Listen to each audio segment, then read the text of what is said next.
Oi, pessoal. Nós somos estudantes da Escola Superior de Agricultura Luiz de Queiroz da Universidade de São Paulo e hoje a gente vai falar do Rhizobium e do ciclo do nitrogênio numa abordagem para dar aquele help para o vestibular. A gente vai ver mais para frente no vídeo que o Rhizobium faz parte do ciclo do nitrogênio. E o nitrogênio é um elemento químico importante para as plantas justamente porque ele participa da composição das proteínas, é fundamental para o crescimento da planta e o desenvolvimento da sua raiz, além de atuar na fotossíntese e também fazer parte do DNA.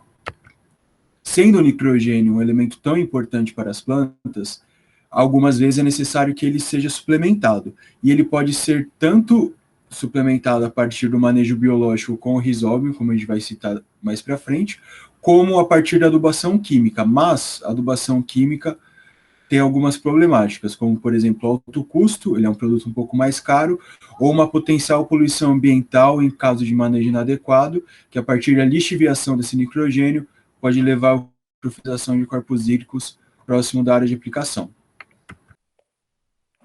Bom, como dito pelo Raí, o nitrogênio tem uma grande importância para a planta.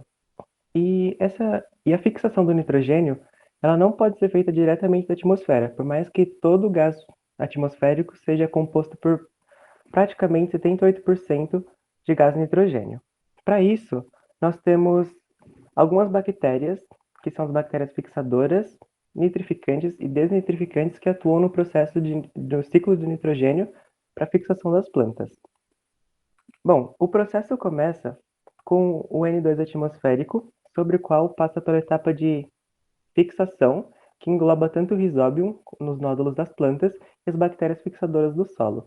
É importante salientar que o Rhizobium, primeiramente, ele está no solo e para que ele seja incorporado aos nódulos das plantas, existe uma série de comunicação entre a planta e o Rhizobium. Primeiramente, a planta libera na rizosfera, que é a região próxima à raiz, uma substância chamada isoflavona, sobre a qual interage com o Rhizobium e esse começa a partir em direção às raízes das plantas.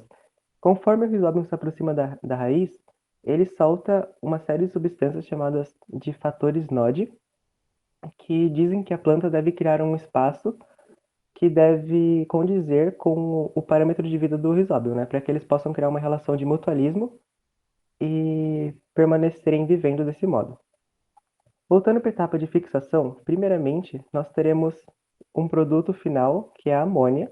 Então nós vemos que tanto o Rhizobium quanto as bactérias fixadoras do solo, elas não se conversam diretamente, porém elas têm um produto final comum, que é a amônia. Essa amônia é mineralizada em contato com a água no solo, produzindo o N-amoniacal. Esse N-amoniacal já pode ser assimilado pela planta e usado no processo de já pode ser usado o nitrogênio dessa substância para a planta criar os seus ácidos nucleicos e afins. Porém, nem todo esse N-amoniacal é absorvido pela planta. Uma parte se transforma em nitrito no processo de nitrosação e posteriormente em nitrato no processo de nitração. Esses processos são regidos pelas bactérias nitrificantes e o processo todo se chama nitrificação. Esse nitrato já pode ser assimilado também pela planta, porém nem todo ele é assimilado. Desse modo, parte do nitrogênio é transformado em N atmosférico novamente por meio das bactérias desnitrificantes. Matérias mais recorrentes no Enem e nos vestibulares paulistas é a ecologia. Sendo assim, a simbiose é uma das relações ecológicas que merecem destaque. Ela consiste na interação entre indivíduos de espécies diferentes na qual ambos se beneficiam. No caso do Rhizobium, esse organismo fornece o macronutriente nitrogênio à planta e se beneficia da matéria orgânica disponibilizada. Esse organismo desempenha um papel extremamente importante, como meus colegas já citaram anteriormente. Ademais, há outros exemplos de relação de simbiose, como, no caso da célula vegetal, que a gente vê as organelas, o cloroplasto e a mitocôndria em destaque, que pela teoria da endossimbiose, ambos eram organismos procariontes que se associaram à célula e desempenham importantes funções. Eles têm um DNA circular, que é um DNA próprio, que ajuda a embasar essa teoria. E neste outro caso, a gente vê a polinização, que também é um processo de simbiose, em que a abelha se beneficia do néctar e do pólen e auxilia na polinização da flor, consequentemente, sua reprodução. E esse foi o nosso trabalho. Muito obrigada pela atenção.